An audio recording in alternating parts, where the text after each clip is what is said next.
Hey, what's up guys? This is ChurchofCaboose, and for today's Destiny 2 video is brought to you as per the request of a member of the Discord server of Church and Friends he goes with the name Vern.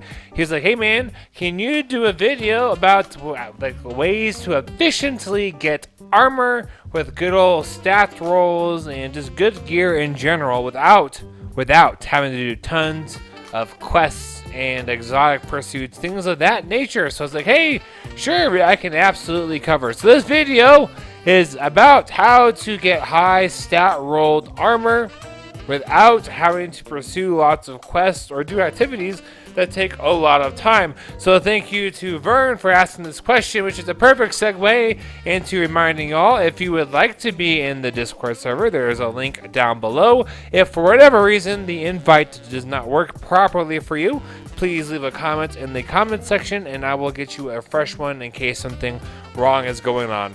And in that server, we talk about games. You can give video ideas. You are also welcome to give video ideas in the comment section, but it's a little bit easier to get some specifics and try to team up with you if you're in the Discord server, because that's why Vern and I played together. Because I was like, hey, if you had the video idea, let's do some of this activity stuff together. So that's where the gameplay came from, because I helped him out with doing his first dungeon and we got that sucker done. Alright, now let's talk a little bit about what armor stats are, like why you should care, as well as a little bit about ornaments, and then we'll wrap the video up with talking about what activities you can do to get said armor with the good old rolls without having to spend tons of time doing it. So for the purposes of showing you guys the armor and stuff, I'm just going to use my character. Over where my cursor is at, you see all the stats. These are stats that give you different perks, such as mobility, gives you increased speed and jump. Resilience lets you take more damage before you die. And let's see here, let's give you guys some time to read it over if you want some more information. A lot of these perks are time-based, and the time is, so if you were to do nothing, like kill enemies, do nothing for however long, that's how long the recharge rate. You got discipline, which is for, usually you got grenades, and then you've got strength, which is for punching, and intellect, which is for supers. So just, review the footage if you need to see each individual stat. Now the point of these stats is to give you an idea of how long your grenades, your punch, your intellect, how much recharges, as well as how much recovery, so how fast you get your health back, and how mobile and resilient your character are. Pieces of armor come with different rolls, meaning that they have different numbers that contribute to each 6 of those factors. So we're just going to kind of look at some of the armor and show you guys I guess what the point of masterworking is really, because you can see on my character, everything is masterworked. When you have a piece of armor masterworked, all your stats get a little bit of a bonus, as you can see right there on my Dream Bane plate. It has a statistic of 76. However, that 76 is after it is masterworked. I've been finding that in my experience, usually a masterworking a piece of armor will give that armor about a 12 buff to its stats. So this piece of armor was probably around a 64 before I masterworked it. If I had masterworked it. Most of the armor I have on comes from an activity which we'll talk about later. However, for purposes of showing you guys the masterwork increase, I am going to take a piece of armor in this video and masterwork it so you guys can see what kinds of resources it takes, as well as what it does to the stats. Each piece of armor has the ability to be modified, so I'm just kind of showing you for the solar energy what kind of modifications you can do. Each armor has a solar, an arc, and a void energy option. Most of these energies do have slightly different mods that can be applied that cannot be applied to a different energy weapon. For example, arc armor tends to have more bonuses with pulse rifles and machine guns, whereas void armor tends to have more bonuses with grenade launchers, hand cannons, and sniper rifles.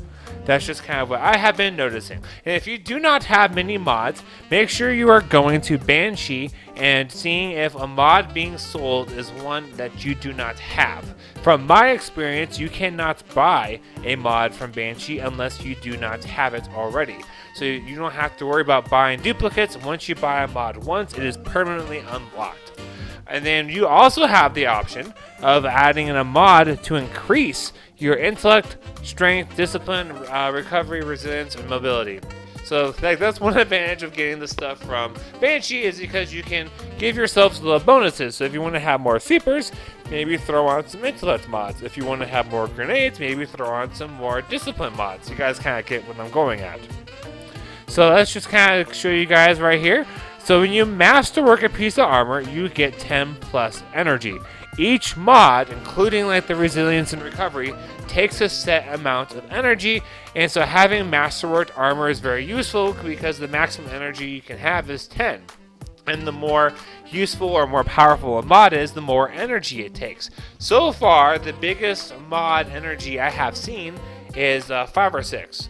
Most of them tend to be no higher than 5, but just in case there's a 6 out there that maybe I do not have, there could be a 6, but most of the really good ones are 5 energy.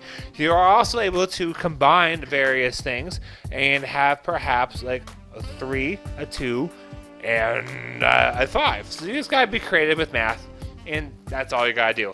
I've noticed as far as weapons that drop, armor that drops, sometimes exotics, if they drop by RNG, so not from collections, if an exotic drops by RNG, it might have a really high roll. And that is why I was showing you my Hollow Fire. I also masterworked it, which is why it was in the high 70, low 80 range. So here we go. Let's just show you guys. We're going to masterwork this wing discipline. As you can see, the base stat is a total of 72. So let's just kind of see what happens once we upgrade it. To get these enhancement prisms, by the way, you can usually do a 100k Nightfall. Any pinnacle reward, like in the Nightfall area, will usually give you enhancement rolls. And there you go. It's masterworked, and it is now at a total stat of 84. So that was plus 12, which is something that I have been noticing seems to be pretty consistent, is when you masterwork armor, you seem to get around plus 12 on your total stat rolls. So this is just kind of the whole point of this part of the video, was to show you guys why high stat roll armor matters. Because the more, so if you have 74 in all armor pieces, or 8 or 81, and that means all your stat numbers go up. And so you can farm to have high intellect, you could farm to have high whatever. I have friends in my clan who worked really hard to get 100 mobility and 100 recovery. So they're as fast as you can possibly be with an insane recovery rate, as high as it could possibly be, and they use it for comp. So that's really the point of having these high stat rolls, and I thought this would be really important to show to you guys. Alright, this part of the video is to show you guys ornaments. When you unlock an ornament, whether it's from season rank or just from completing something, or maybe you bought an ornament with bright dust, it tends to be available on every piece of armor. However, there are a couple of limitations that depend upon the armor piece, such as Iron Banner armor might not be able to have as many pieces of gear, or as many ornaments as another piece of armor. I've also noticed that some of the original D2 armor doesn't seem to want to be able to have you equip an ornament from Season of the Dawn, for example. Now, some places you can get some good armor from are definitely Iron Banner. Iron Banner armor tends to roll with a higher stat than just random armor dropping as legendaries. Random legendaries appear to usually drop in the 50 to 60 range.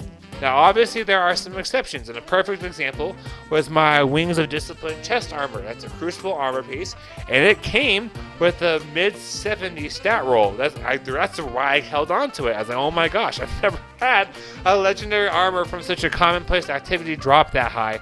So if you're really trying really hard to farm, make sure you're playing Iron Banner, because those rewards will give you those higher stats. So speaking of activities, that is the main point of this video. What activities can you play to get these good armor rolls, like the high stat rolls, without spending tons of time?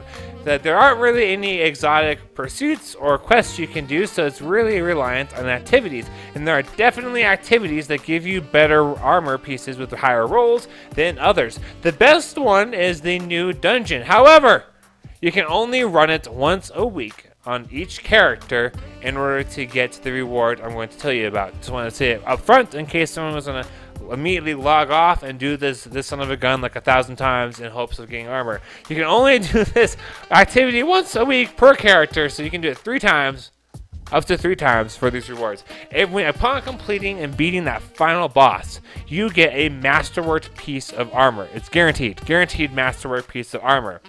That means you are getting a free 10 energy piece of armor. It doesn't take a whole lot of time. The average dungeon is around 30 to 40 minutes for most people, depending upon your power. So when you're trying to do the dungeon, also keep in mind the last boss is recommended 970. So if you and your whole fire team is like in the 950 or less range, it will be very difficult and definitely not impossible. Just be prepared to be spending more than that 30 to 40 minute time doing the whole dungeon. The dungeon is pretty easy. I do have a guide on it on my channel. Just look it up, Pit of Heresy, new dungeon guide, and you'll find it. There's also plenty of other guides, so we're just going to kind of just move on a little bit. So the dungeon is an excellent way to get this high rolled armor. Masterwork gear will also give you an increased resilience while in your super. So if you have all masterwork armor on, you will be the strongest you could possibly be while in your super, which is great, especially for hunters that love using Golden Gun in the Crucible. I mean, it's not like an insanely noticeable difference, but it does help. So what are some other activities you can do besides the dungeon? Well, we already kind of mentioned it, but Iron Banner is great. Iron Banner is something that even if you suck at PvP, which I kind of suck at PvP, you just play it. Eventually you finish the bounties, turn the bounties. If you get a piece of armor, you will tend to have a higher rolled stat. You also have a better chance of getting a higher rolled stat piece of armor when it drops from completing a match.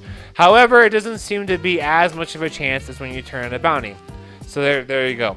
I've also kind of found that if you just want to play and work on season rank, so if you're playing just doing bounties and stuff, some activities will randomly just give you a high piece of armor, such as my 72 plus powered Wing of Discipline Crucible chest armor that I masterworked earlier in this video, which is now around 84. So really, there's not a whole lot you can do to farm out some really high powered armor, but I would highly suggest, for the sake of resources, you do the dungeon every week on your main character, and if you want, on every other character after that. When you are considering what other activities to do, it definitely doesn't hurt to do those 100k Nightfalls and the 980 Nightmare Hunts, because they do give you some nifty prisms and an Ascendant Shard thing, which is what you need to masterwork any piece of armor. If you want to masterwork a exotic piece of armor, you have to have, I believe it is 3 of those yellow Ascendant Shards. If you're masterworking a legendary piece of armor, you have to have 1. So you can see the huge advantage to running the dungeon every week to get those masterwork pieces of armor. And if you get repeats, of energy types you don't want, you can always delete that armor and get some enhancement cores. And unfortunately, that's about all you get when you dismantle masterwork armor. Alright guys, I really hope this video helps y'all out with trying to know how to get armor, what the armor stats mean, why they were important, and just something you can do without spending tons of time just grinding out Destiny to get some really good armor. Armor stats did not used to really matter that much at all until Armor 2.0 came out with Shadowkeep. So this is kind of a semi-new topic. And this topic came up because Vern, when he asked, he said, hey man, like I haven't done a whole lot of Destiny recently, but I don't want to spend tons of time doing quests and stuff. Like what can I do to get some good armor? So I was like, hey, let's hop in a dungeon together. I'll give you some credit during the video. Thank you so much for your idea. So again, guys, if you have ideas about videos, or if you would like some information on a topic, if I have covered it, I will steer you to that video. If I haven't, I might make a video and try to do something with you. Again, shameless plug, feel free to join the Church and Friends server. It definitely makes it easier for us to talk, share ideas, and to team up so that way you can be in these videos, or we can just play together in general, or you can LFG from that group just to find some other folks to play with. If you like this video, please subscribe, click like, share with your friends. Otherwise, have a great week and happy grinding, y'all.